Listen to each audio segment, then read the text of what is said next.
चाललं ते सांग. चाललो बाहेर. जा एक दारूची बॉटल घेऊन ये जा. तुझ्या बापाचं नोकर आहे काय? माझ्या बापाचंच दुकान आहे. माझं नौकरचं काय? तू तर माझा नौकर आहेस ना असं तसं. कोण बोललं तू नौकर नाही? मी तुझा नोकर आहे. हो. तू माझं, मी तुझी बायको, तू माझा नौकर, तू माझा नौकर. ओके? आता तुला काय बोलायची पद्धत बिद्धत काय आहे का नाही? नाही. हा? नाही आहे. आपल्याशी कसं बोलायचं? मला समजत नाही. तुझ्या आईने तुला काही वळण लावलं नाही. नाही. हा? माझ्या आईने मला काही ओळख नाही लावली. तुझ्या आई बापाने तुला काय ओळख लावली ते सांग. मी दारू पितो कधी?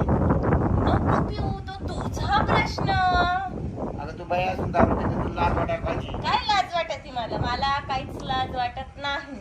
तू जा दारूच्या दुकानात, दारूची बॉटल घेऊन गो. लगेच उठ. नाही जर का आणला रात्री तुझा मी चका चका चका चका चका खिमा